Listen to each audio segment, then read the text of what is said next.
Hello, welcome to the channel Why Stories. Enjoy watching. He saw his friend's bride and was stunned. It was his wife, whose grave he had visited yesterday with their 5-year-old son. The groom and guests froze when they heard the child call out Mama.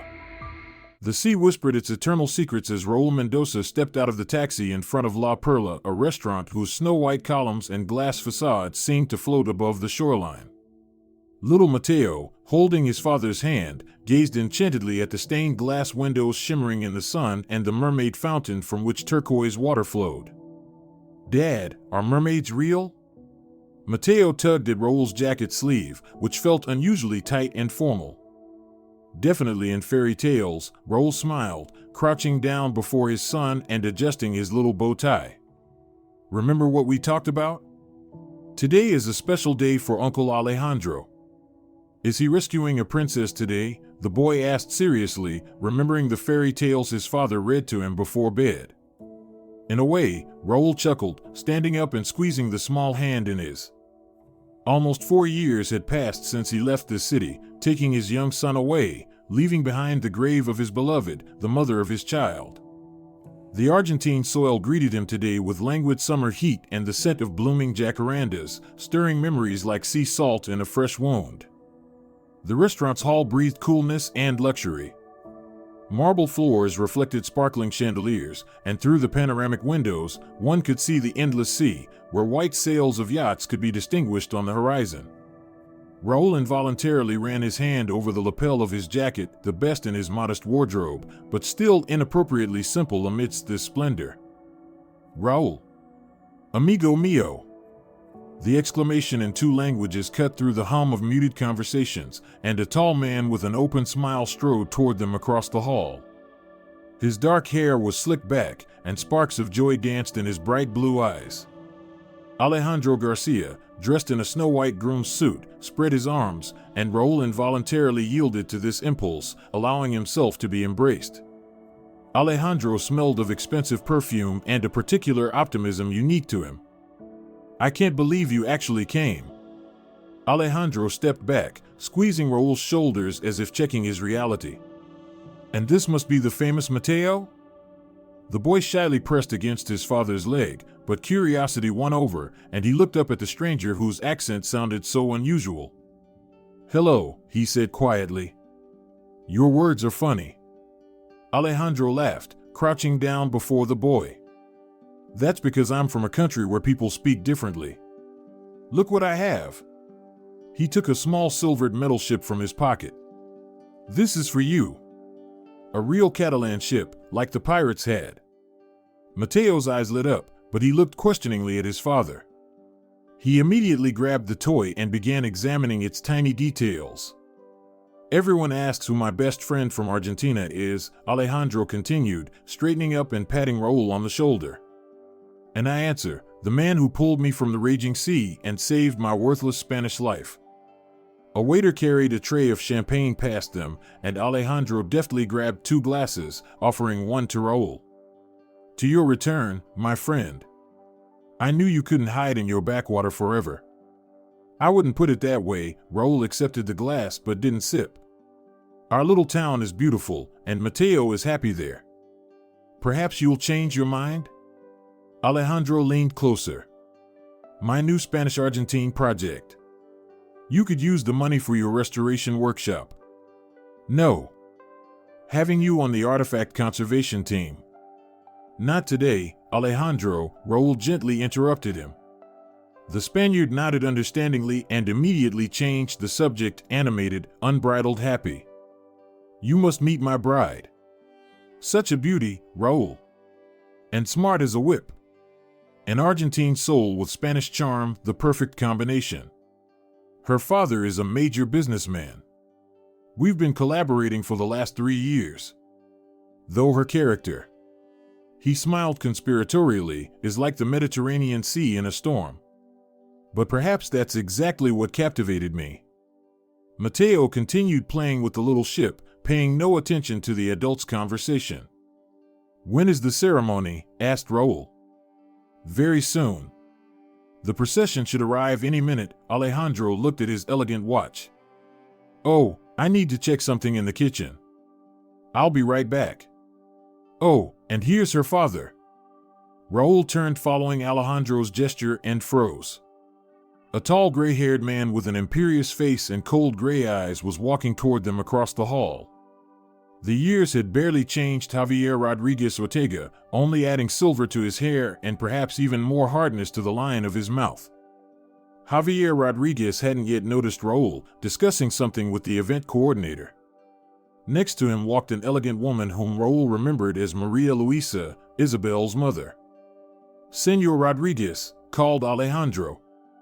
"Meet my friend I've told you about. Raul Mendoza, that very savior." Javier Rodriguez turned his head, and his gaze met Raul's. In the first moment, there was confusion in the businessman's eyes, then recognition, and then pure undisguised horror. "Raul," whispered Maria Luisa, turning pale so rapidly it seemed another moment and she would faint. Alejandro looked from one to the other in confusion. "You know each other?" he asked, but no one had time to answer. Behind the glass doors came the sound of arriving cars. The wedding procession had arrived, and all heads turned in that direction. A snow-white Rolls-Royce decorated with flowers stopped at the main entrance. The door opened, and first a narrow shoe appeared, then the hem of a cream-colored dress. Time seemed to slow down as the bride in full wedding attire entered the hall. Sunlight streaming through the stained glass enveloped her in a golden radiance. Her hair, gathered in an elegant hairstyle with interwoven pearls, shimmered with copper. Her eyes, the color of the sea after a storm, looked happy and confident. "Mi amor," exclaimed Alejandro, heading toward his bride. Raul stood unable to move, as if turned into a pillar of salt. Before him was Isabel, his wife, the mother of his son, alive. For 4 years he had mourned her, for years fallen asleep thinking about that car accident, for years answering his growing son's questions about his mother, showing her photographs. For years living with an abyss in his heart, which was gradually filled by a new life, a new city, and finally Carmen. And now Isabel stood here in a wedding dress, preparing to bind her life to his friend. "Dad! Dad!" Mateo was tugging at his arm, but his son's voice seemed to come from far away. "Why does that lady look so much like Mom's photo?" Raul lowered his gaze to his son, and reality returned with stunning clarity. He knelt down, holding onto Mateo's small shoulders as if to a life preserver. "Because," his voice sounded hoarse, as if it didn't belong to him, "that is your mother, son." At that moment, Isabel finally noticed them. Her eyes widened, her beautiful face contorted with horror. The bouquet of white lilies fell from her hands, scattering across the marble floor like fragments of her former life. Alejandro froze halfway to his bride, looking at her in confusion, then at Raul, at the pale Javier Rodriguez, and finally at little Mateo, whose facial features so clearly resembled the woman in the wedding dress. "What's happening?" he asked in the deafening silence that followed. The crystal chandelier above their heads suddenly seemed to highlight every detail of this scene: Isabel frozen in shock, the pallid Javier Rodriguez, the confused Alejandro, and Raul holding the hand of a small boy's living proof of a monstrous deception. Time seemed to stop, like a snapshot of the moment when not one, but several destinies collapse at once. And beyond the panoramic windows, the carefree sun continued to shine, and the sea, indifferent to human dramas, gently rolled waves onto the sandy shore. 6 years ago. The twilight of museum corridors enveloped Raul as he finished working on a fragment of an ancient religious painting. His fingers moved with impeccable precision, touching century-old paints required not only skill but also a special reverence. The world under the lamp narrowed to the size of this wooden square, where the face of a saint gradually emerged from under layers of time and soot, as if returning from oblivion. The clock in the empty museum struck 10 when Raul finally put aside his tools. Outside the windows, the September air had thickened with rain. Throwing on a worn jacket, he nodded to the night watchman and stepped into the water streams. The streets were empty. Only the streetlights splashed yellow light onto puddles where inverted reflections of houses trembled. The rain mercilessly drummed on his shoulders, but Raul was in no hurry. There was something primordial about this downpour, as if nature itself was washing away all the superficial, cleansing the true contours of things, similar to how he removed layers of darkened varnish from the canvases of old masters. Turning onto Avenida San Martin, he noticed a silhouette on the steps of a closed bookstore. The thin figure of a girl, huddled under the canopy, seemed as out of place as a fragment of modern advertising on the wall of an ancient manor. Her light dress was soaked through, dark hair stuck to her face, but she sat almost motionless, as if indifferent to the raging elements. Something in this detachment made Raoul slow his step. The restorer in him caught a distortion in the composition of reality, a young girl in a summer outfit, frozen in the rain, like a kingfisher poised to dive from a cliff. "Can I help you?" he asked, stopping a few steps away so as not to frighten her. She raised her head. Gray-green eyes flashed with distrust, almost anger. Clearly defined cheekbones, stubborn chin, wet lips pressed into a line, a face that could have belonged to a heroine of Botticelli's canvases, if not for the hidden stubbornness in her gaze. "Help," her voice sounded harsher than one might expect. "And exactly how do you intend to help me?" The sarcasm in the question was obvious, but Raoul noticed something else, a hidden tremor she was trying to suppress. "Perhaps with a phone, to call a taxi," he suggested, spreading his hands. "Or at least an umbrella, but unfortunately, I don't have one." "No, thank you," she cut off, looking away. "I'm fine." Raoul shrugged.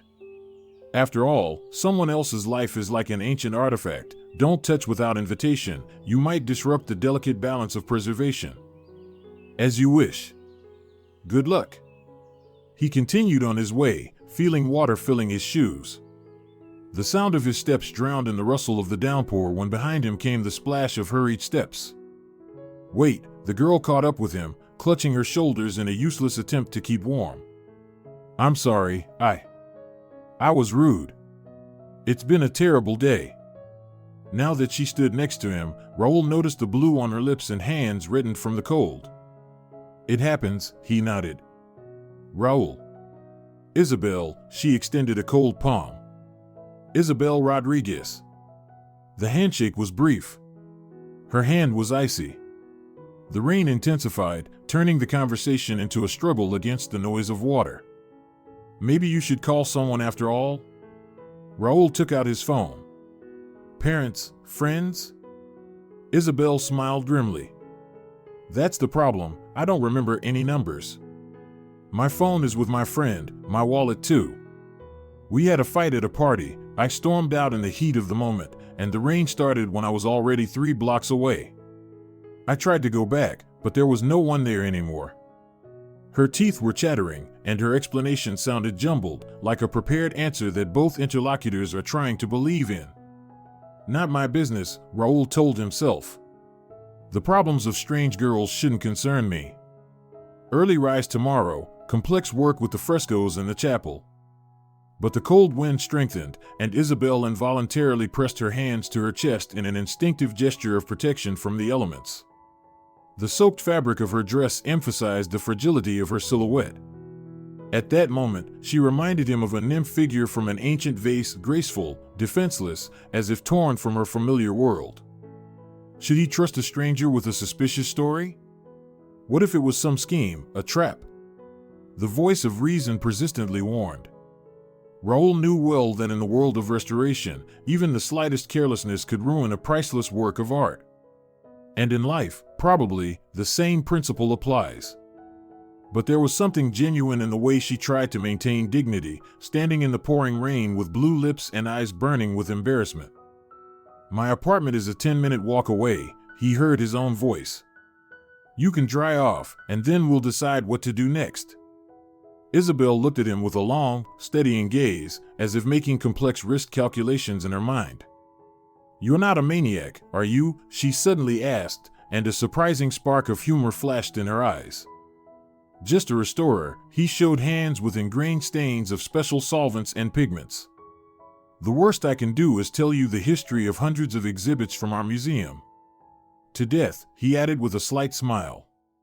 Isabel nodded. A simple human gesture of consent to trust seemed remarkably significant to Raul at that moment, as if something fragile and valuable had been placed in his hands. The old house on Calle Ribera greeted them with the creak of a wooden staircase and the smell of dried herbs. Raul's apartment was on the third floor of a brick building with stucco molding and massive railings from the previous century. Isabel silently climbed behind him, her teeth chattering, leaving wet traces on the worn parquet. "Come in." Raul opened the door to his apartment, letting the guest in first. "The bathroom is straight down the hall. I'll find something dry for you." Isabel nodded and slipped in the indicated direction, leaving behind a trail of drops resembling a snail's track on stone. While water was running, Raul put the kettle on and looked at his apartment through a stranger's eyes. A small living room with a tiny kitchen niche, a sofa, bookshelves to the ceiling, filled with art albums, photographs of antiques, and specialized literature. One of the windows was covered with light-proof curtains, and nearby stood a work desk with tools, lighting, and magnifying glasses, a home workshop for minor restoration work. When Isabel emerged from the bathroom, wrapped in his old terry robe, with a towel on her wet hair, the apartment seemed to shrink in size. Her presence filled the space, making the traces of bachelor life obvious: stacks of books on a chair, a half-eaten sandwich from the morning forgotten on the windowsill, a mug with dried coffee. "Nice place," she said, looking around. "Unusual." Her gaze lingered on the work desk with restoration tools. "You work at home too?" "Only on small things. Sometimes inspiration comes at night." Raul handed her a cup of hot tea, "and the museum can't provide round-the-clock access to its collections." Isabel accepted the cup, warming her fingers on it, and approached the bookshelves. Caravaggio, Titian, Velázquez. She ran her finger over the spines. "Impressive collection. You know about painting?" Raul was surprised. "I'm studying art history," she smiled, and her face transformed as if someone had lit a light from within. "Third year. At our university?" "Yes." Although my father wanted me to study in Madrid or Barcelona, notes of irritation crept into her voice. "But I stayed here despite him. A little rebellion from a girl from a good family." She pronounced the last phrase with irony and sat down on the sofa, tucking her legs underneath her. There was something surprisingly natural in this gesture, as if she had been here many times before. "And you?" she asked, sipping her tea. "Did you always want to be a restorer?" Raul pondered. Usually, he preferred not to talk about the past, but on this evening, amid the sound of rain outside the window, in the semi-darkness of his apartment, the truth seemed appropriate. It was probably predestined. He sat in the armchair opposite. "My parents were archaeologists. I grew up among stories of excavations, ancient artifacts, lost civilizations. As a child, I imagined how entire cities were restored from ruins." He fell silent, but Isabel waited for him to continue, and unexpectedly for himself, he recounted. "They died on an expedition. A cave-in. I was 12, and I was sent to an orphanage. It was difficult there, but the director noticed how I drew and arranged for me to attend an art school. And then Daniel Morales appeared, an old restorer who took me under his wing. I guess I'm just continuing my parents' work, only they extracted the past from under the earth, and I've from under layers of time." Isabel listened without interrupting. In the semi-darkness, her eyes seemed dark, impenetrable, but there was no pity in them, only attention and something akin to understanding. "My parents are alive and full of energy to control my every step," she said with quiet bitterness. "My father is a businessman, the kind who believes money solves everything, any problem, any question. Mother is always on his side, though sometimes I feel she's broken inside no less than the crystal figurines she collects." She put her cup on the table and leaned her head back on the sofa. "They consider me their property, an investment that should yield dividends in the form of a prestigious marriage and grandchildren with the right pedigree. When I said I wanted to study art, my father nearly locked me at home." "And yet you stood your ground," noted Raul. "Yes," she smiled, and in this smile was unexpected strength. "That's my talent, getting what I want, no matter what." Outside, the rain gradually subsided, and the silence between them grew more comfortable. They talked until late at night about art and dreams, about childhood memories and fears, about books and films. Somewhere between conversations about the Renaissance and discussing the latest exhibition at the City Gallery, Isabel fell asleep, curled up on the sofa, and Raoul covered her with a blanket, trying not to wake her. He looked at her sleeping face for a long time, amazed at how in just a few hours a stranger from Wet Steps had transformed into a person whose thoughts and feelings strangely resonated with his own. Like two fragments of the same fresco, separated by centuries, suddenly found themselves next to each other and fit perfectly together. Morning came with sunbeams breaking through imperfectly drawn curtains. Isabel woke first and sat by the window, wrapped in a blanket, looking at the city washed by yesterday's downpour. On the table before her stood 2 cups of coffee. "Good morning," she said when Raoul opened his eyes. "I hope you don't mind that I made myself at home in your kitchen." In the morning light, an awkwardness arose between them, an inevitable consequence of the sudden intimacy that the night of revelations had brought. Isabel adjusted her robe, trying to give herself a more presentable appearance. And this movement was so touchingly feminine that Raoul felt an unexpected pang of tenderness. "I should go," she said, averting her gaze. "Thank you for the shelter. And for the conversation. Your dress is still damp," he noted. "You can take something from my things, return it later." She shook her head. "No, I'll wear the dress. It will be more proper." Raoul understood. She was returning to her world, where one couldn't appear in someone else's clothes and where every step was tracked. "Then at least take my number," he suggested, "in case you get caught in the rain without an umbrella again." Isabel smiled, and in this smile was a promise that they both were not yet ready to voice aloud. "Absolutely," she said, taking a pen from the pocket of the robe and writing the number on a page torn from a notebook. "The rainy autumn is just beginning." And in these simple words, Raoul heard the beginning of something greater than a chance encounter under the September rain. Autumn painted the city in terracotta and gold tones when Isabel reappeared in Raoul's life. He was returning from work, tired after a long day of restoring a faded fresco, and saw her at the door of his building. She wore a cashmere coat the color of bitter chocolate and held a bulky paper bag in her hands. "I thought you could use some real coffee," she said instead of a greeting, taking a tin can from the bag. "What you have in your kitchen is more like instant death." Her hair was gathered in a casual bun, revealing the elegant line of her neck. Sparks of mischief danced in her eyes, but Raoul also noticed a shadow of uncertainty lurking in the corners of her lips. Her laughter spilled across the room, filling the space with a new, unfamiliar energy. In her hands were not only coffee but also fresh pastries from a Spanish bakery, a bottle of wine, and an album with reproductions of Rembrandt's works. "You came prepared," noted Raoul, helping her arrange the brought gifts on the kitchen table. "I always prepare for important meetings," she answered simply, and in this simplicity was more sincerity than in all the words spoken during their first meeting. Thus began their relationship, rapidly and inevitably, like a mountain stream carving its path between stones. Isabel came almost every evening, bringing books, unusual ingredients for an experimental dinner, or vintage postcards found in second-hand bookshops. She filled his modest dwelling with the sounds of her voice, the aroma of her perfume, the warmth of her presence. Their first kiss happened in the twilight of an October evening as they sat by the window, watching the city gradually light up. Isabel was talking about Byzantine mosaics, and her hand accidentally touched his fingers. A touch like an electric discharge made them fall silent mid-sentence. Time froze, dissolving in the half-light of the room.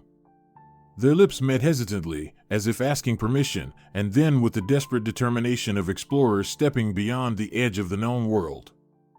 "I've never felt anything like this," whispered Isabel when they finally broke apart. In her eyes swam surprise, as if she had discovered a new unexplored space within herself. Raoul ran his fingers over her cheekbone, memorizing every curve, every shadow. "Me neither," he replied, understanding that truth now had the taste of her lips. Their feeling grew, nourished by conversations until dawn, common interests, and that special chemistry that transforms two strangers into a single whole. But along with this grew the awareness of the gulf between their worlds. One day Raul decided to come to Isabel's house. The Rodriguez mansion was located in an elite area of the city, a 3-story building of glass and stone, surrounded by a manicured garden and a high fence. A guard was on duty at the gates, and 2 expensive cars were parked in the driveway. Raul stopped on the opposite side of the street, feeling awkward in his worn coat and worn-out boots. The world in which Isabel grew up was foreign to him, a world of money and privileges, inaccessible to a person whose childhood was spent in state institutions. He stood like that for almost an hour, observing the house in which the spectacle of someone else's life unfolded. A chandelier burned in the living room, silhouettes flickered behind windows, another car entered and exited. All this seemed like an illustration to a novel that he would never read in full. Just as he was about to leave, he heard a familiar voice. "Spying on me?" Isabel stood a few steps away, wrapped in a scarf, with a small purse over her shoulder. She must have exited through a gate at the far end of the garden. "More like trying to understand who you are," Raul answered honestly. She came closer and took his hand. "I'm the one who fell in love with a restorer with hands smelling of linseed oil and a head full of stories about forgotten masterpieces." Her eyes sparkled in the light of a street lamp. "I love you, Raul Mendoza, and that's the only thing that matters." Ghostly doubts dissipated at these words, simple and clear as morning light. They walked through the night city, holding hands, talking about a future that seemed so possible, so close. But in the quiet of her bedroom, watching Raul sleep, Isabel often caught herself thinking about what she would lose by choosing this love, the comfort of a familiar life, the endless possibilities that wealth gives, travels, expensive restaurants, spas, the carefree existence in which one never has to count money until payday. And the stronger her feeling for Raul grew, the more acutely she felt the rupture between 2 parts of her soul, the one that yearned for true love and the one that was accustomed to privileges. November brought with it damp winds and news that changed everything. "I'm pregnant," said Isabel one evening when they were sitting in a small cafe not far from the museum. Her fingers nervously teased a napkin, turning it into paper flakes. Raul froze, feeling time stretch, turning seconds into eternity. Thousands of thoughts raced through his head, from horror to delight, from uncertainty to determination. I didn't plan this," continued Isabel, not raising her eyes. 2 months. I checked twice." Raul covered her hands with his, stopping her nervous movements. "Do you want this child?" he asked quietly. Isabel finally looked at him. Tears stood in her eyes, but her lips curved in a weak smile. "Yes," she exhaled. "It's madness, but yes." He lowered himself to one knee right there, among the cafe tables, ignoring the surprised looks of patrons. "Then marry me," he said, looking into her eyes. "I can't offer you a palace or a yacht, but I promise to love you and our child for life. I will work day and night so that you want for nothing. We'll manage, ISA." She looked at him for a long time, joy wrestling with doubt in her gaze. The child changed everything. This was no longer just a romantic rebellion against her father's authority, this was a decision that would determine her entire future life. "I want to be with you," she finally said. "But first I must tell my parents. They should know." In her voice was the determination of someone preparing for battle, and Raul felt a chill of anxiety. He knew that Isabel's parents would never accept him, a man without fortune, without connections, without the right background. "I'll go with you," he said. "No, first I'll talk to them myself," objected Isabel. "Then we'll meet together." The Rodriguez mansion from the inside proved even more impressive than from the outside. Marble floors, crystal chandeliers, antique furniture, paintings in massive frames, everything breathed wealth accumulated over generations, or, as Raul suspected, acquired in the dubious 90s. Javier Rodriguez Ortega sat at the head of the dining table like a monarch on a throne. Tall, with an imperious face and piercing gaze, he resembled a predatory bird ready to attack. To his right sat Maria Luisa, a fragile woman with tired eyes and impeccable posture. Isabel inherited her cheekbones and the line of her chin, but nothing of her submissiveness. "So you're that restorer," pronounced Javier Rodriguez, emphasizing the last word in a tone usually reserved for garbage collectors or vagrants. Yes, I work at the City Museum, replied Raul, trying to speak calmly. I specialize in colonial religious painting and Western European painting of the 16th to 18th centuries. How fascinating, Rodriguez drawled, not hiding his sarcasm. And how much do they pay at our museum? Dad. Isabel warned. What? Javier Rodriguez spread his hands. I'm merely interested in how this young man plans to provide for my daughter. Or is it only about lofty feelings? He smirked, cutting a piece of steak. Javier, Maria Luisa gently intervened, let's at least have dinner peacefully. She turned to Raul with a forced smile. Tell us about your work. It must be so interesting bringing antique art objects back to life. In her eyes, Raul saw genuine sympathy and an attempt to smooth over the awkwardness of the situation. For a moment it seemed to him that he might find an ally in her. It is indeed fascinating, he replied, trying to find topics that might interest the hosts. Right now I'm working on restoring a collection of 18th century miniatures recently donated to the museum by a patron. I've always said that patronage is a waste of money, snorted Javier Rodriguez, filling his glass with wine. Our nouveau riche have nowhere else to put their millions. And you're an orphan, you say? He abruptly changed the subject. Javier, now there was genuine indignation in Maria Luisa's voice.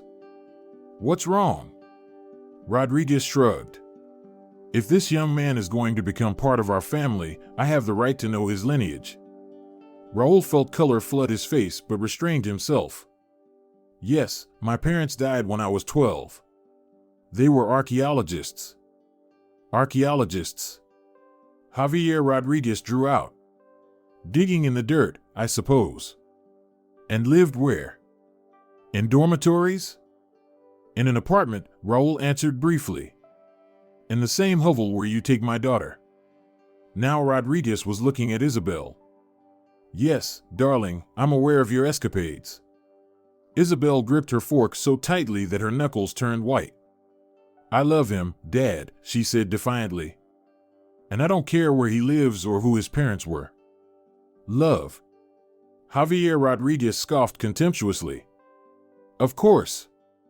And when your prince can't buy you another trinket or pay your boutique bills, what then? Love will evaporate faster than hot coffee in the frost. Enough. Isabel rose from the table.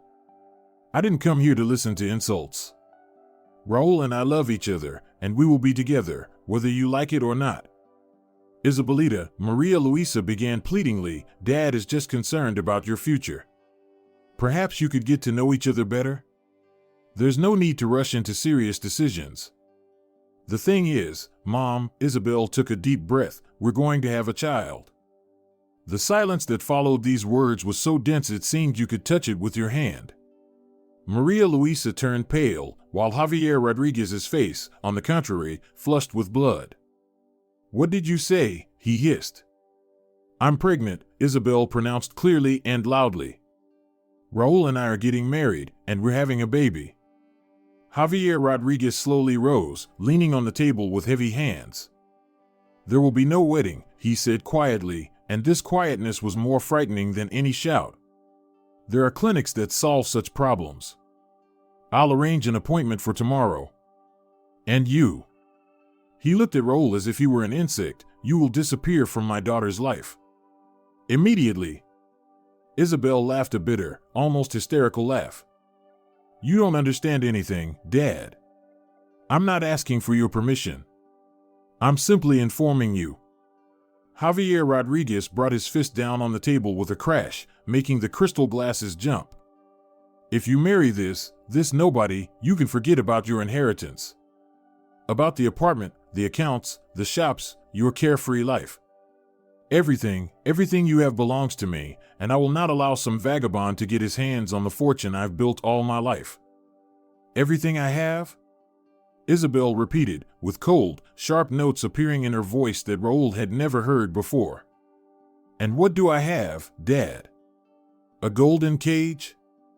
The life of a marionette pulled by strings when you remember my existence between business meetings? She went to Raul and took his hand. Now I have something greater. I have love and family. A real family where people care for each other, not try to control every step. So keep your inheritance to yourself. I don't need it. Raul squeezed her hand, feeling how it trembled. Despite the brave words, he knew that behind this determination lurked fear. Fear of an unknown future, of life without accustomed luxury, of struggling for every peso. Isabel. Maria Luisa stood up, reaching out to her daughter. Don't do this. We'll find a way to come to an agreement. But Isabel was already heading for the exit, pulling Raul along. If you cross the threshold of this house, you may never return. Javier Rodriguez shouted after her. She paused for a moment, turned around, and a shadow of doubt flickered across her face, so quickly that only someone who knew Isabel really well could notice it. But then her chin proudly lifted, and she stepped over the threshold, leaving her past life behind. Already on the street, when they got into a taxi, Isabel pressed herself to Raul, and he felt her shoulders shaking with silent sobs. Everything will be fine, he whispered, stroking her hair. I promise, we'll manage. And he hoped with all his heart that he could keep this promise. Their wedding took place in a small circle of Raul's friends, several colleagues from the museum, the elderly Master Daniel Morales, and a young couple of archaeologists with whom he had maintained connections since childhood. From Isabel's side there was no one. The door of her parents' house had closed behind her with the dull thud of finality. Instead of a lavish celebration, they arranged a modest dinner in a small cafe.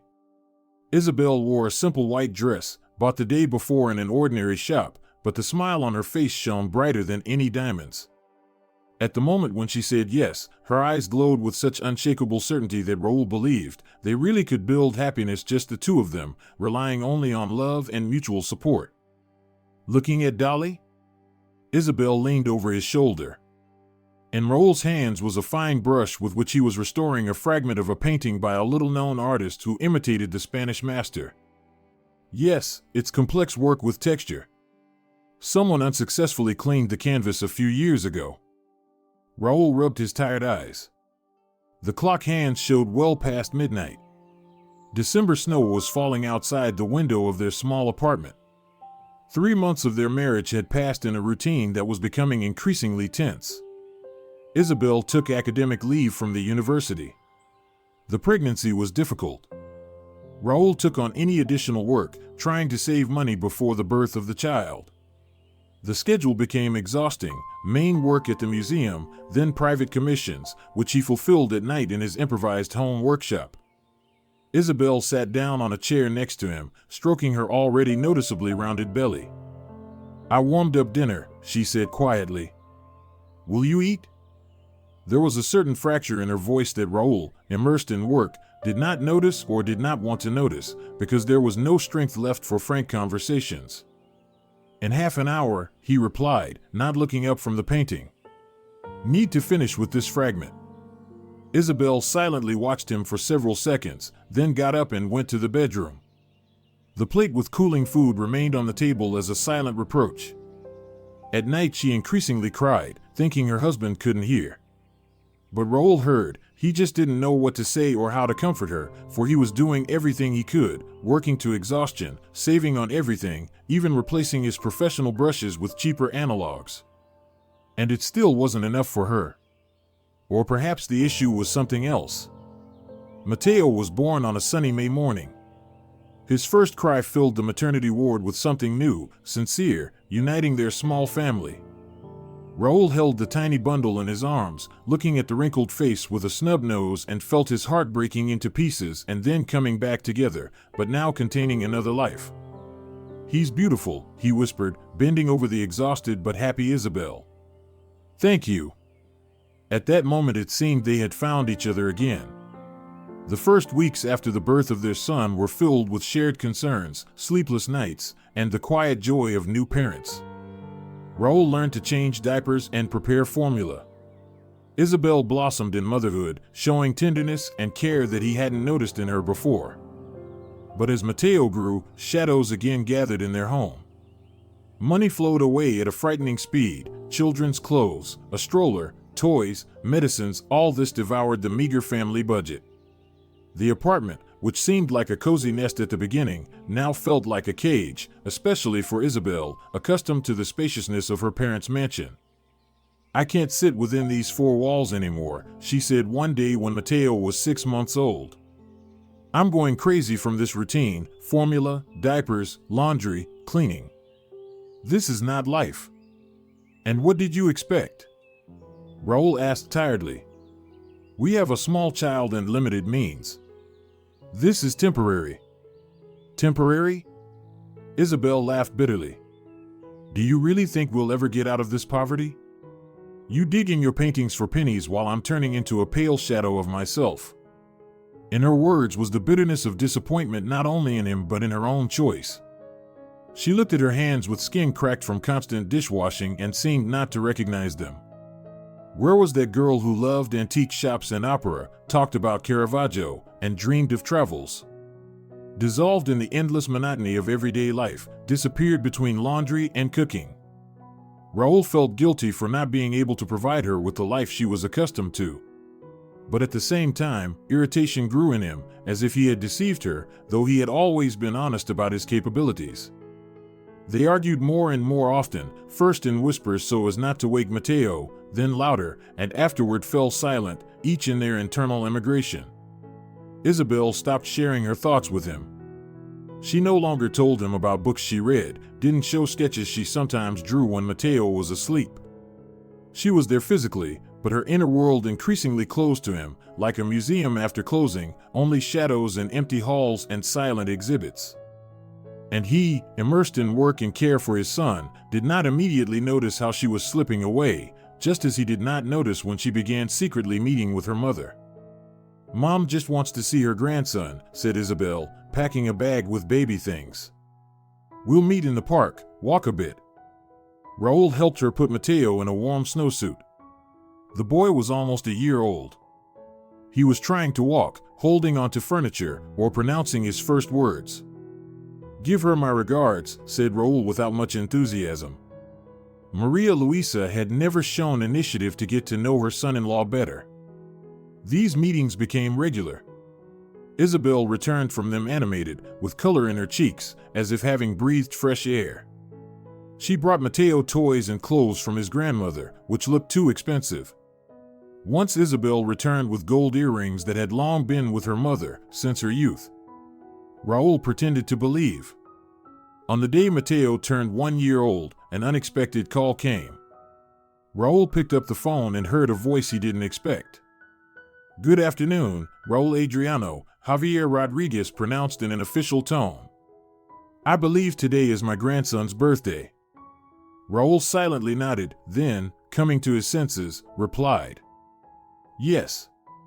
I would like," and Rodriguez's voice for the first time sounded something akin to uncertainty, "to invite your family to our home for dinner on the occasion of the celebration."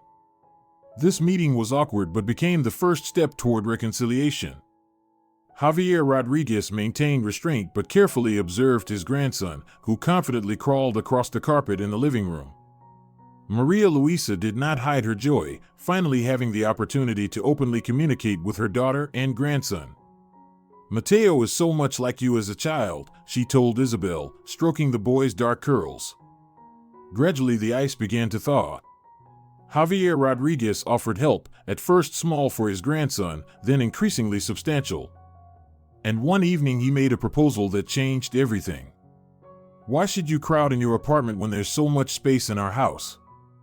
The east wing is empty. You'll have a separate entrance, complete independence." Raul wanted to refuse, but he saw in Isabel's eyes such hope, such desperate desire to escape the bonds of poverty, that he couldn't say no. And then Rodriguez added what finally tipped the scales. "Besides, I have connections in the art world. My friend, the owner of a private gallery, is looking for a talented restorer for his collection. The pay is several times higher than in your museum." So they found themselves in the Rodriguez mansion. The east wing was indeed spacious, with a separate entrance and even a small garden. Isabel blossomed like a flower that had received long-awaited moisture. She began to take care of herself, returned to painting, hired a nanny for Mateo to be able to finish university. Raul also got his benefits, a separate room for a workshop with perfect lighting and a new job where his talents were valued appropriately. But he felt uncomfortable, like a stranger admitted to someone else's world by the mercy of the owners. At family dinners, Javier Rodriguez always found a way to subtly remind his son-in-law of his place, now with a comment about real art, accessible only to the chosen ones, now with stories of his business successes, emphasizing the gulf between their positions. That evening Raul remembered in the smallest details, as if time had split into before and after, and the moment of fracture was imprinted in memory with merciless clarity. He was returning home after a long day at the gallery, where he was preparing a collection of rare miniatures for an exhibition. Tired but satisfied with the work done, he decided to take a shortcut through the city park. The evening was warm, the air smelled of jasmine. This was Isabel's favorite time. Suddenly a young woman approached him, a slim blonde with bright red lips. "Excuse me," she addressed him. "You work at the Alvarado Gallery, don't you?" "I saw you there, at the last exhibition." Raul confirmed, surprised by such a coincidence. "I'm a novice art historian," continued the stranger, taking a step closer. "Your work with Zurbaran's canvases is simply amazing. Could you tell me about the technique you used? Perhaps over a cup of coffee?" He politely declined, explaining that he was hurrying home to his family. The woman looked disappointed, and then suddenly drew close and hugged him, whispering, "Pity, I was hoping to get to know you better." Everything happened so quickly that Raul had no time to step back. And when he did gently push the woman away, he saw Isabel behind her back. She stood several meters away, holding Mateo's hand, and in her eyes was an expression of such icy contempt that Raul's breath caught. "ISA, this isn't what it looks," he began, but she had already turned and quickly walked away, pulling her son along. He called her endlessly, tried to explain that it was all set up, but Isabel's phone did not answer. Mateo remained with him. Isabel had left her son with the nanny, saying she would return soon. And then came a call from Javier Rodriguez. "Isabel has been in an accident," her father-in-law's voice sounded lifeless. "A car crash on the mountain road. The car plunged into a ravine. The world collapsed." Raul didn't remember how he got to the hospital, how he stood in the corridor, not admitted to the ward where they fought for Isabel's life. He only remembered how Maria Luisa came out to him with a petrified face and said, "She's gone." He was not allowed at the funeral. Javier Rodriguez, blackened with grief, forbade him to even approach the cemetery. "You killed my daughter with your betrayal," he threw in his son-in-law's face.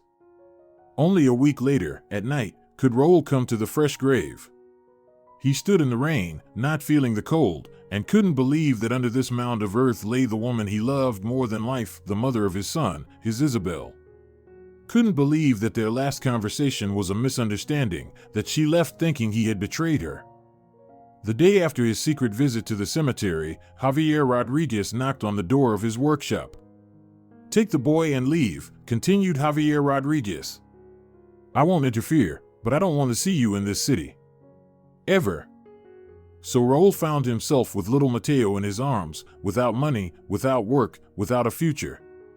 He left that same day, taking his son away from the ghost of his mother, about whom the boy would remember only from photographs and stories from his father. The quiet bay greeted them with salty wind and the sound of waves breaking against coastal rocks. The small Spanish town on the coast seemed washed out of a watercolor palette, white houses with tiled roofs, dusty greenery, a turquoise strip of sea. Raul chose this place almost by chance, pointing a finger at the map, finding a spot maximally distant from the past but still with the possibility to work in his specialty. Mateo, unusually quiet, sat in the back seat of their old car, clutching a teddy bear, the only toy Raul had managed to grab, packing in a hurry. The boy hadn't cried since they left, and this resilience frightened Raul more than childish tantrums. "Look, Mateo, that's the sea." Raul stopped the car at a viewpoint, took out his son, and lifted him in his arms. "We'll live very close. You can swim, build sandcastles." The child looked at the wide water surface on the horizon, merging with the sky, and spoke the first words of the entire day.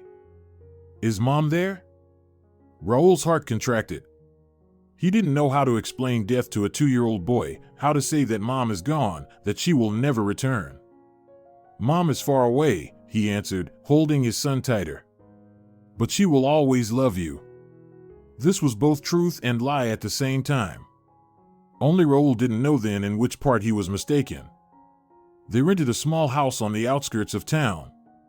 2 rooms with a terrace overlooking an overgrown garden where wild orchids and an old olive tree, twisted by sea winds, hid among the grass.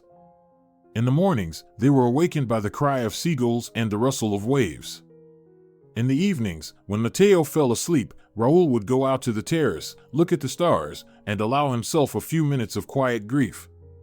He found work at the local history museum almost immediately, accidentally walking in there with Mateo one of the first days. The exposition was sparse, but among the exhibits, he noticed a painting darkened by time that clearly needed restoration. Speaking with the director, an elderly enthusiast with burning eyes, Raul mentioned his specialty. "You're a restorer," exclaimed the old man as if Raul had confessed to being an alien. "A real one?" By evening, Raul already had a job modest, but allowing him to pay for housing and food. Their neighbor was a woman in her 30s, slim, with short hair and an unassuming beauty that revealed itself gradually, like a book read unhurriedly. Her name was Carmen, and she worked as a psychologist in a children's center. Moved here 3 years ago, she related when they first chatted at the fence, from Madrid. "Many find it strange to leave the capital for the provinces, but I needed to reset." That day Mateo laughed for the first time in a long while. Carmen showed him how to blow soap bubbles that caught the sun's rays and spread rainbows over the garden. "You have a wonderful boy," she said to Raul. "But I see anxiety in his eyes." "Lost his mother?" Raul nodded, unable to speak this terrible truth aloud. "I can help," Carmen said simply. "It's my job, and besides, I understand." She came almost every evening after work, bringing children's books, educational games, sometimes homemade pastries that smelled of cinnamon and coziness. With Mateo she spoke as an equal, not baby-talking, but also not burdening him with complex explanations.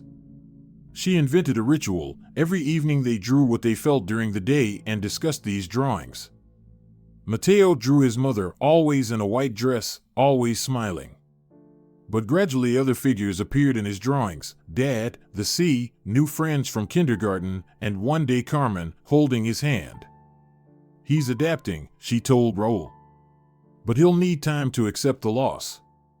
They sat on the terrace, drinking tea with the evening breeze.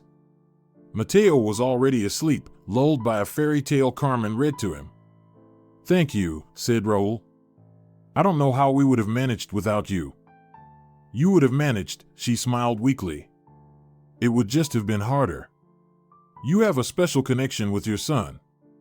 A barely noticeable note of sadness sounded in her voice. They had become friends over these months, but Carmen told little about herself, fragments of stories, shards of the past. Only now, in the silence of the summer evening, did she first mention her family. "I was married," she said, looking somewhere beyond the garden into the darkness where the invisible sea murmured. "To a successful businessman, beautiful life, travels, restaurants, and absolute loneliness together. When I got pregnant, he was horrified. A child didn't fit into his idea of a comfortable life." She fell silent, taking a sip of cool tea.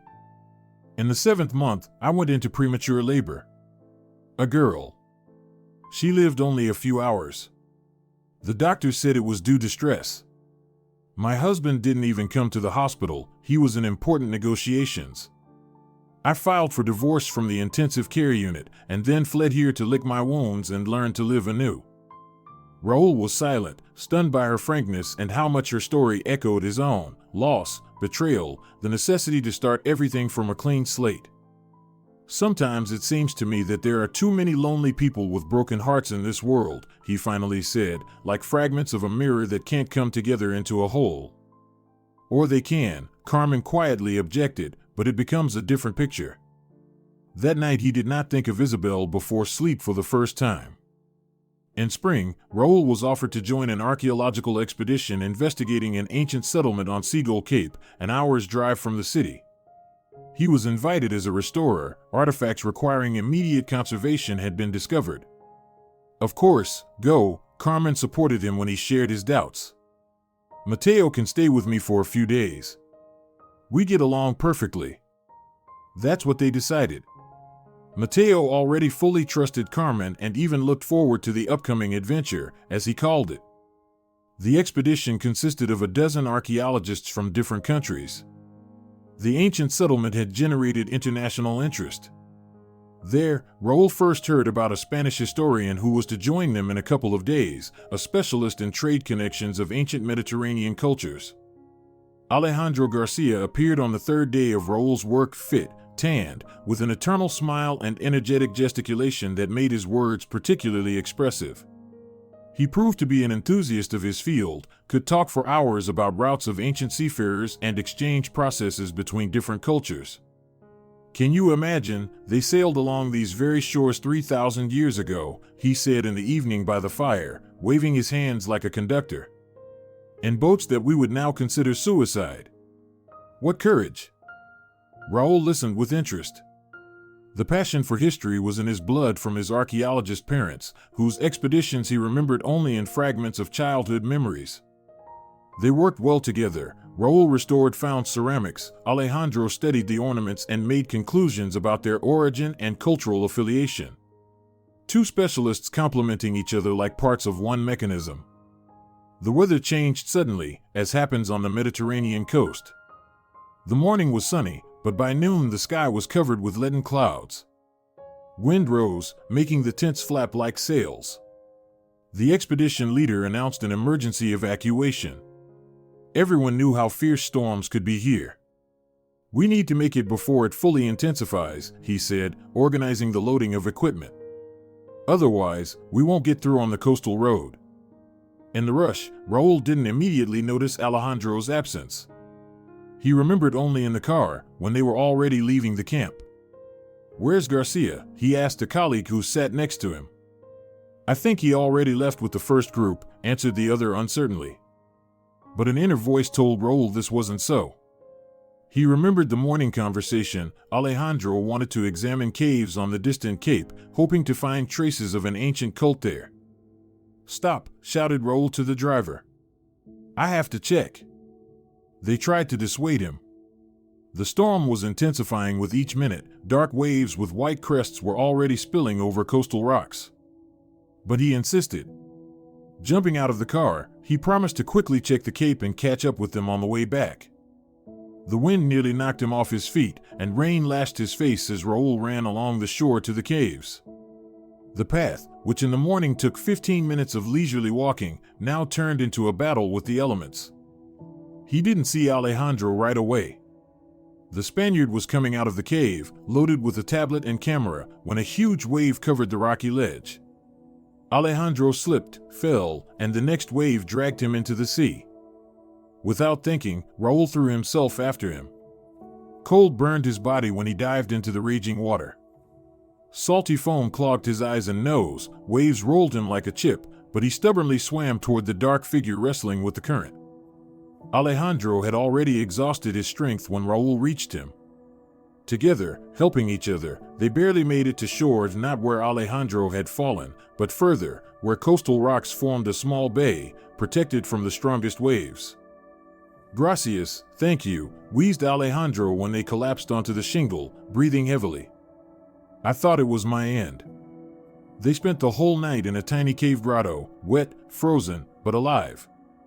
Raoul found in his pockets a few candies that Mateo had given him, for luck, Dad. This was enough to survive more than 10 hours. They were found the next day, the search group with dogs. By that time, Alejandro was already burning with fever, and Raoul's fingers were numb, the first signs of pneumonia. Both were delivered to the district hospital, where they spent a week in the same ward. Alejandro recovered faster. A young organism and southern cheerfulness did their part. He entertained the nurses with his stories, flirted with doctors, and told Raoul stories about his childhood in Bilbao, where his grandfather had been a lighthouse keeper. I've never had a real friend in my life, confessed Alejandro one evening when they were on the mend. Buddies, colleagues, business partners, yes. But no one who would risk their life for me. Now I'm in your debt, Raul, for life. Don't talk nonsense, Raul waved it away. Anyone would have done the same. No, Alejandro shook his head. Not anyone. And don't attribute to instinct what was a conscious choice. When they were discharged, Alejandro insisted on staying in town for a few more days to make sure you're completely fine, as he explained.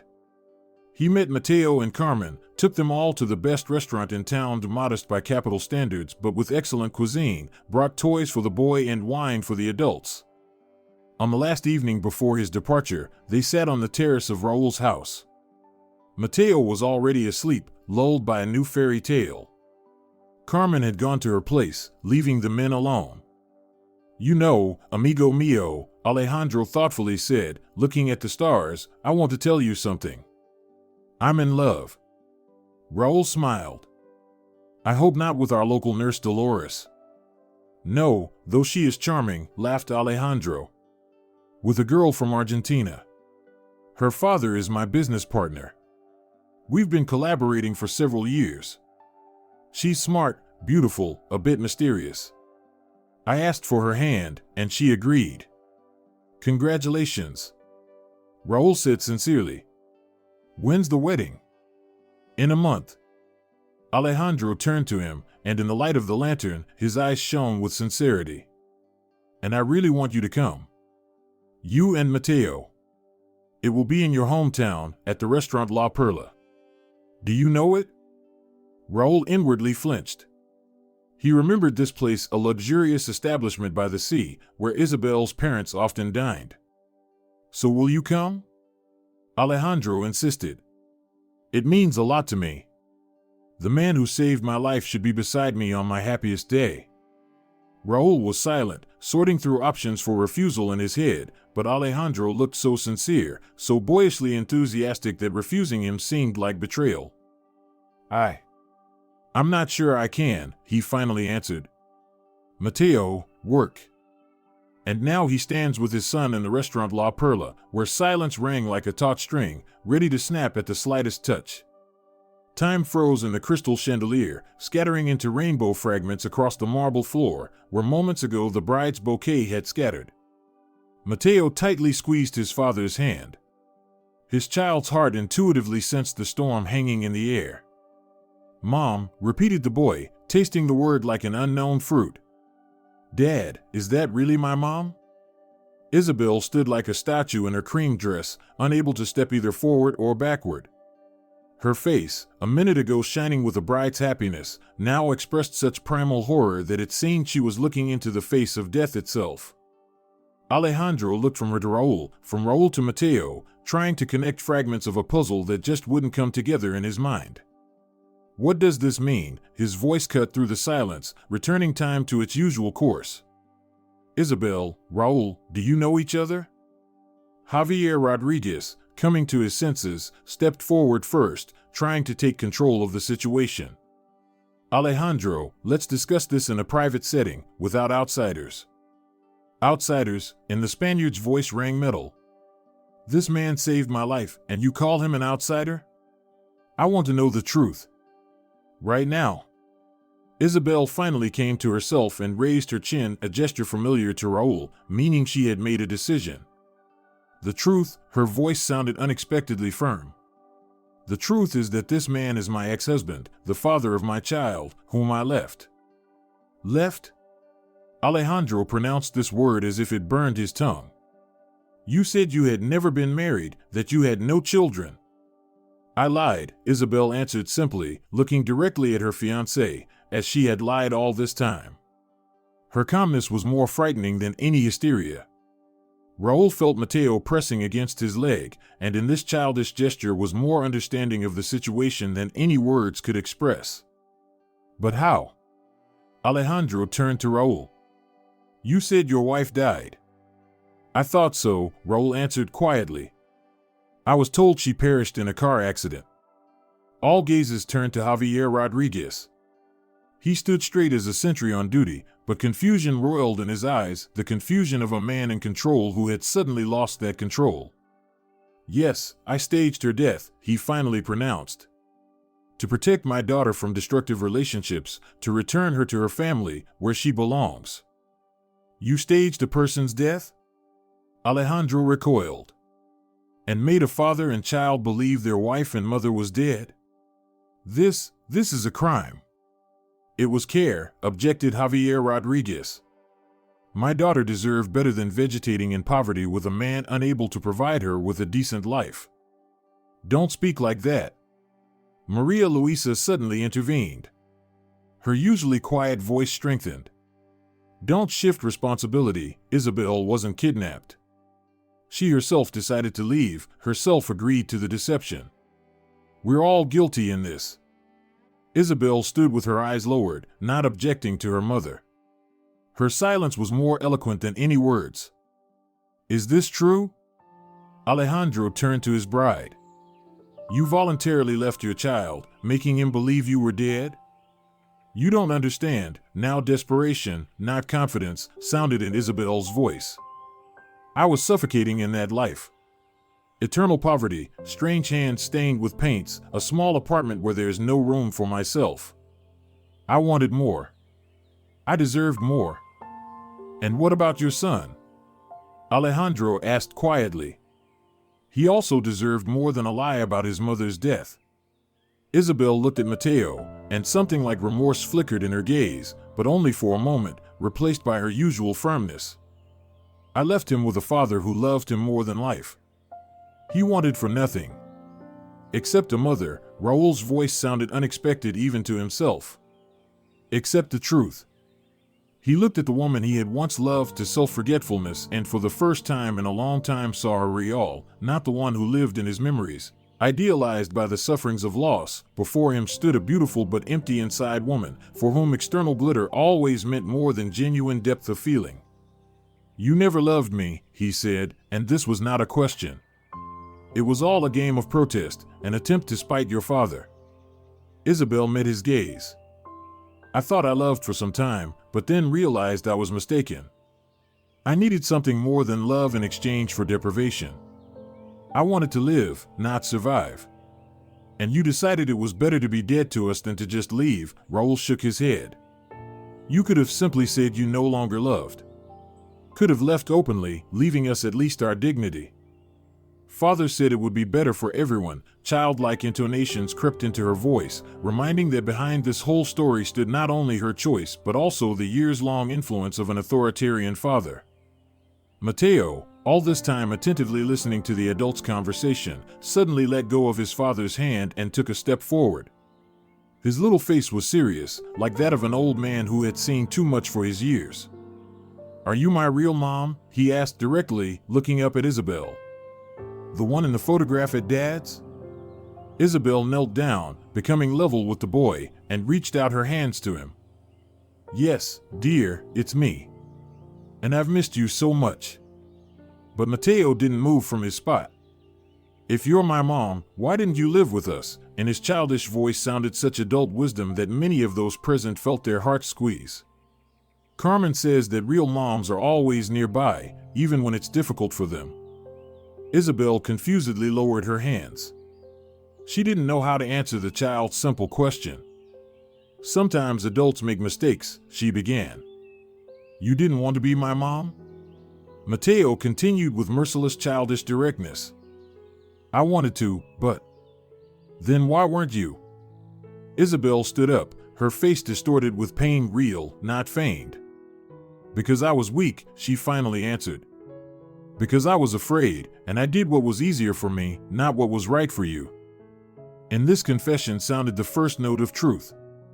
Perhaps the first step toward real understanding of herself. But for Mateo, this was too complex. He stepped back, again taking his father's hand. "I want to go home," he said to Raul. "To the sea and Carmen." Alejandro, all this time observing the scene with a frozen face, suddenly took out a box with wedding rings and placed them on the nearest table. "There will be no wedding," he pronounced coldly. "I also consider our partnership finished, Señor Rodriguez." I do not collaborate with people for whom lies are an acceptable tool. Regarding contracts, contact my lawyers. Javier Rodriguez's face reddened. You can't just tear up our agreement like that. It's millions in losses. I can. Alejandro cut him off. Read the section on force majeure and moral ethical violations. I think staging a death and deliberately concealing marital status quite fall under this clause. He turned to Raul. I'm sorry, my friend. I didn't know. I swear, I didn't know. I believe you, Raul simply replied. And I'm sorry too. Taking Mateo in his arms, he headed for the exit. At the door, he turned and met Isabel's gaze one last time. Tears stood in her eyes, but he could no longer tell if they were sincere or not. And it didn't matter anymore. When they left, deathly silence reigned in the luxurious hall of La Perla. Isabel sat down on a chair, staring into emptiness before her. Alejandro had already left, not wishing to stay a minute longer. Guests were confusedly talking among themselves, not understanding what had happened. Maria Luisa approached her husband and for the first time in many years looked at him without her usual fear. You destroyed our daughter's life with your egoism, Javier, she said quietly. And mine too. Javier Rodriguez collapsed onto a chair, suddenly aged by a decade. His empire, built on the ability to manipulate and control, began to crumble like a house of cards that had lost just one card in its foundation. I wanted what was best, he mumbled. For her, for all of us. No, Maria Luisa shook her head. You wanted things your way. These are different things. Raul and Mateo returned to Quiet Bay 3 days later. The whole way they barely talked, each in his own way processing what had happened. Mateo drew a lot with colored pencils that he always carried with him. In his drawings were the sea, their house, Carmen, and a large sun warming everything around. When the train approached the station, they saw a familiar figure on the platform. Carmen was waiting for them, shielding her eyes from the sun with her palm and peering into the windows of the carriages. Look, Dad. Carmen. Mateo pressed against the window. His face lit up with the first sincere smile in these days. She came. They got off the train, and Mateo rushed to Carmen, hugging her on the run. She caught him, spinning him in the air, and then looked at Raul without questions, without reproaches, simply with understanding and warmth that were more important than any words. Welcome back, she said quietly. Carmen, Mateo wrapped his little arms around her neck. Will you be my mom? A real one. She froze, looking at Raul with wide open eyes. And then was a question she didn't dare to voice. She began, but Raul interrupted her. That's something you need to ask not only Carmen but me too, he told his son with feigned strictness. And such questions aren't asked at the train station. He took from his pocket a small velvet box, bought yesterday in the city while Mateo slept at the hotel. I was planning to do this more romantically, he said, opening the box in which gleamed a modest ring with turquoise the color of their sea. But it seems fate decided otherwise. Carmen, will you marry me? Marry us? Her eyes filled with tears, and Mateo immediately became concerned. Are you crying? Don't you want to be my mom? I do, she smiled through tears. I very much want to. It's just that sometimes people cry from happiness. These adults are strange. Mateo remarked seriously, causing both of them to burst into laughter, the first genuine laughter in many days. 1 year later. Their house bloomed and transformed, as did the garden around it. Raul had turned the terrace into a summer workshop, where he worked on commissions for museums and private collectors. His talent gained recognition not only in their small town but beyond its limits. Carmen continued working with children, but now conducted a private practice and an extension to the house. Mateo was preparing to go to school, a serious boy with thoughtful eyes and infectious laughter, adoring his younger brother, who was about to turn 3 months old. A letter from Alejandro came unexpectedly. An ordinary envelope with Spanish stamps, addressed in neat handwriting. Raul read it in solitude, sitting by the sea, and in the evening related its contents to Carmen. Alejandro wrote that after the aborted wedding, he spent several months in his olive grove in Andalusia, contemplating life and drawing conclusions. Then he returned to Argentina, but with different goals. He opened his own gallery in Buenos Aires, specializing in cultural exchange between Argentina and Spain. "I found my calling," he wrote. "And what's more important, I found real love with an Argentine artist whose work I presented in my gallery. She's genuine, Raul, without masks and games. With her, I realized how empty my previous relationships were." He mentioned that he had heard about the collapse of Javier Rodriguez's business. After their partnership ended, other contract terminations followed, then a tax service investigation. About Isabel, he knew nothing. "I hope she finds her path, though it will surely be difficult." Alejandro ended the letter with an invitation to visit his gallery and a promise to come visit. That evening, putting Mateo to bed, Raul noticed that the boy took out a photograph from under his pillow, an old picture of Isabel that he had kept all these years. "Dad." Mateo looked at his father with serious eyes. She was beautiful, but sad inside. Yes, Raul sat on the edge of the bed, surprised by his son's perspicacity. "Yes," he replied. "That's probably how it was." "And are you still angry at her for leaving us?" Raul thought. Over the past year, he had reflected much on the past, on pain and deception, on his blindness and her weaknesses, and gradually came to an understanding that he couldn't have expressed in words earlier. "No, son, I'm not angry," he finally answered. "Anger is too heavy a burden to carry for years. I forgave her not for her, but for myself, to move forward." "Like with those old paintings you heal?" asked Mateo. "You remove the dirt so they can be beautiful again." Raul smiled at the metaphor, so accurate in its childish simplicity. "Something like that. Only with paintings, it's simpler. They don't resist when you try to clean them. But people often hold onto their dirt, thinking it's their essence." "I'm not angry at her either," Mateo said seriously, putting the photograph back under his pillow. "But I'm glad that I now have a real mom who won't leave me." Raul kissed his son on the forehead and turned off the light. Going out onto the terrace, he saw Carmen standing at the railing, looking at the stars. Coming up behind her, he embraced her. "You know," he said quietly, "Mateo asked me about Isabel, and I realized that I really have forgiven her." Carmen turned to him. "And that's right," she said and touched his cheek. "Forgiveness frees not the one you forgive, but yourself."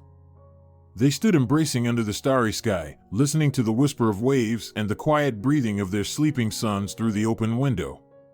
Life wasn't perfect, it was real, with pain and joy, with losses and gains, with lessons they extracted from each trial. On the eastern horizon, it was beginning to lighten, dawn of a new day approached, like a symbol of their life, which continued despite all cracks and breaks, returning wholeness where before were only fragments of broken hopes. Thank you for spending time with our characters. What would you do in Raul's place? Would you forgive someone who staged their death and left you alone with a child, or would you hold a grudge for the rest of your life? Or perhaps, like Isabel, would you choose comfort over true love? This story reminds us that life is rarely black and white, and people are not perfect. Each character in this tale made choices guided by their fears, ambitions, and ideas of happiness. And each received their lessons. If you're enjoying it as well, leave a like and subscribe to the channel.